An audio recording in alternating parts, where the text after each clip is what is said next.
નમસ્કાર મિત્રો, મારી યુટ્યુબ ચેનલમાં તમારું હાર્દિક સ્વાગત છે. આજે આપણે વાત કરવાના છીએ માધુપુરની કોર્ટમાં જજ સાથે બનેલી એક સત્ય ઘટના છે. કૌશિકભાઈ એક નિવૃત્ત જજ હતા. તેઓને આજે કોઈ કારણોસર બહારગામ જવાનું થયું હતું. એટલે રેલવેના માધ્યમથી તેઓ બહારગામ જઈ રહ્યા હતા. તેઓ ટ્રેનમાં અંદર પ્રવેશીને પોતાની સીટને શોધીને તેમાં બેસે છે.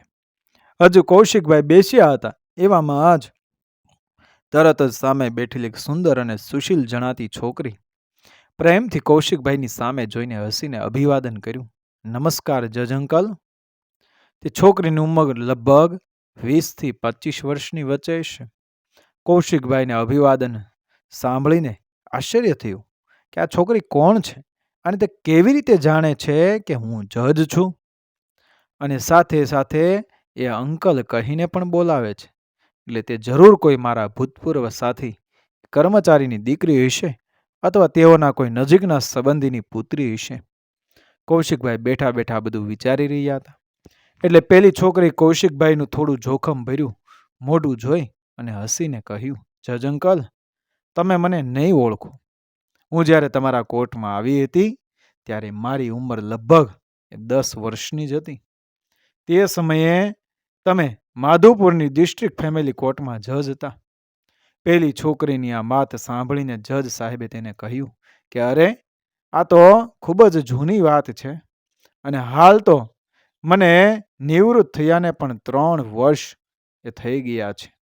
આટલી જૂની વાતો તો ક્યાં કોઈને યાદ રહી શકે. અને આમ પણ દિવસ દરમિયાન સેંકડો લોકો તે કોર્ટની મુલાકાત લેતા. સહજ વાત છે કે વર્ષો પહેલાની વાતને યાદ રાખવા માટે કોઈ પણ કેવી રીતે સક્ષમ હોઈ શકે. તેમ છતાં કૌશિકભાઈ હજુ પણ પેલી છોકરીને યાદ કરવાની કોશિશ કરી રહ્યા હતા. એટલે ફરી પાછું તેનું મૂંઝવણભર્યું મોઢું જોઈને છોકરીએ તેને કહ્યું, અંકલ, મારું નામ અંકિતા છે.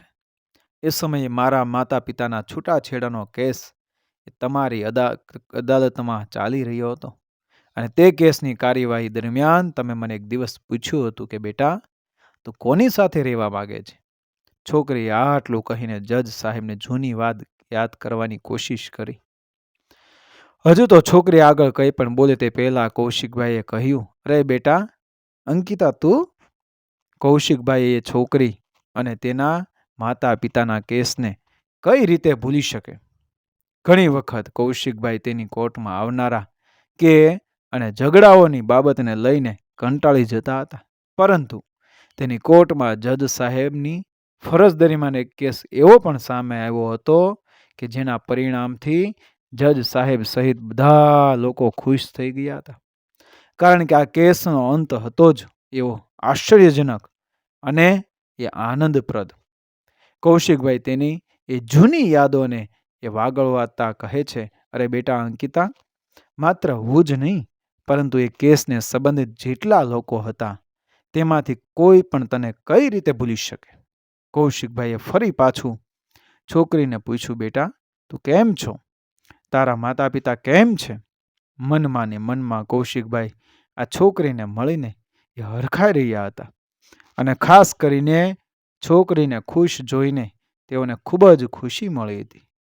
અંકિતાએ એ જવાબ આપ્યો, અંકલ, હું ખૂબ જ ખુશ છું. તમારા કારણે જો હું ખૂબ જ ખુશ છું. અને મારા મમ્મી પપ્પા તો એકબીજા વિના જીવી શકતા નથી. આ જ વર્ષે મારી સિવિલ સર્વિસમાં પસંદગી થઈ છે અને હું તાલીમ લેવા માટે જઈ રહી છું. અંકિતાએ પોતાની વાતને આગળ વધારતા કહ્યું કે અંકલ, જો તમે તે દિવસે વ્યક્તિગત રુચિ ન લીધી હોત તો હું કદાચ સિંગલ પેરેન્ટનું સંતાન હોત. આટલું બોલતા બોલતા અંકિતા ભાવુક થઈ ગઈ. કૌશિકભાઈએ તેને કહ્યું, ના બેટા, જો તું દિવસે તે સમજદાર બાળકની જેમ કોર્ટમાં ન બોલ્યું હોત તો તારા માતા પિતા જીવનના સત્યને સમજી જ ન શક્યા હોત, અને એ બંને પોતાના વ્યક્તિગત અભિમાનને કારણે જિંદગીભરનું નુકસાન કરી લીધું હોત. કૌશિકભાઈએ પ્રેમથી તેને કહ્યું, બેટા, તું ખરેખર ખૂબ જ સમજદાર છોકરી છો.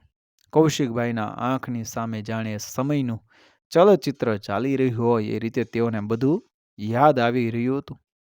એ સમયે તેઓ માધુપુરની ફેમિલી કોર્ટમાં ન્યાયાધીશ હતા, અને એ દિવસે અંકિતાના માતા પિતાના છૂટાછેડાનો કેસ આવ્યો હતો. અંકિતાના માતા પિતાને કૌશિકભાઈએ તેની પુત્રી સાથે કોર્ટમાં હાજર રહેવા જણાવ્યું હતું. કોર્ટમાં હાજર થયા પછી શરૂઆતથી જ બંને લોકોએ ભારપૂર્વક છૂટાછેડાની માંગ કરી રહ્યા હતા. પરંતુ આ એક એવો આજીવનનો નિર્ણય હતો કે જેમાં ઘણી જિંદગીઓ સાથે એ જોડાયેલી હતી. એટલા માટે કૌશિકભાઈએ તેઓને 1 મહિના માટે વિચારવાનો સમય આપ્યો હતો. પરંતુ તે બંને છૂટાછેડાની વાત પર એ અડગ મક્કમ રહ્યા હતા. હવે સવાલ એ હતો કે બંનેની દીકરી કોની સાથે રહેશે. કૌશિકભાઈ હંમેશા આ પ્રશ્ન એ બાળક પર છોડતા. અંકિતા એ સમયે માત્ર 10 વર્ષની જ છોકરી હતી. દેખાવા એકદમ સુંદર અને ખૂબ જ નિર્દોષ. તેઓ ચહેરો જાણે આખી કોર્ટમાં કહીશ રહ્યો હતો કે કોર્ટમાં આવતા પહેલા તે ખૂબ રડી હશે. જ્યારે અંકિતાને સાક્ષી બોક્સ પર બોલાવી ત્યારે કૌશિકભાઈએ હંમેશાની જેમ અંકિતાને પણ પૂછ્યું કે બેટા તું કોની સાથે રહેવા માંગે છે. સામાન્ય રીતે કોઈ પણ બાળકને આ સવાલ કરવામાં આવે ત્યારે તે તેની નજીકની વ્યક્તિ સાથે રહેવાનું એ પસંદ કરે છે. કારણ કે બાળકને શું થઈ રહ્યું છે તે મોટેભાગે ખબર હોતી નથી. પરંતુ આ કેસમાં એવું ન થયું. થોડા સમય પછી અંકિતાએ બોલવાનું શરૂ કર્યું. મારો જન્મ આ ઘરે થયો, શું તે મારો નિર્ણય હતો? જો આ નિર્ણય મારા હાથમાં હોત તો ભાગ્યે જ મારો જન્મ આ લોકોના ઘરે થયો હોત. આ લોકો મારા જન્મ સાથે રહી શકે છે, પરંતુ ઉછેર વખતે આ લોકો એ ક્યાં અધિકાર સાથે અલગ થઈ શકે છે? જ્યારે મારા જન્મનો નિર્ણય જ એ મારો ન હતો તો પછી ઉછેરનો નિર્ણય એ હું કેવી રીતે કરી શકું? જજ અંકલ, તમે જે પણ કંઈ પણ નિર્ણય લેશો તેની સાથે હું સંમત છું. આટલું બોલ્યા પછી વધારે અંકિતા કશું ન બોલી શકે. એક 10 વર્ષની દીકરીના મુખેથી આવી ગંભીર વાત સાંભળીને આખી અદાલતમાં એ મૌન છવાઈ ગયું. કૌશિકભાઈ પણ પોતાના જીવનમાં પહેલી વાર અદાલતમાં આટલી શાંતિ મહેસૂસ કરી રહ્યા હતા. અચાનક જ એક અવાજ આવે છે અને અદાલતની શાંતિ એ ભંગ થઈ જાય છે. એ અવાજ કોઈના જોર જોરથી રડવાનો હતો. અંકિતાના માતા પિતા બંને જોર જોરથી રડી પડ્યા હતા. રડતા રડતા અંકિતાની માતા બોલી, મારે છૂટાછેડા નથી જોઈતા. સાહેબ, મારા પતિ ભલે દારૂ પીવે કે ભલે મને મારે, પરંતુ હું તેની સાથે જ રહેવા જઈશ.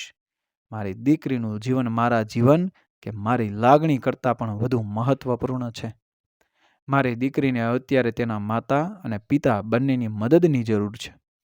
જે માતા છૂટાછેડા લેવાનું વલણ ધરાવી રહી હતી તેને ભરી અદાલતમાં આવા શબ્દો કહ્યા એટલે બધા લોકો એ આશ્ચર્યચકિત થઈ ગયા.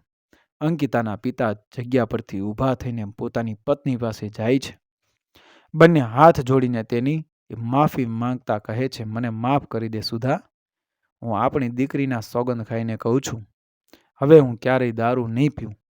ક્રૂર દેખાતી વ્યક્તિ આજે જાણે દયાના પાત્ર જેવી લાગી રહી હતી.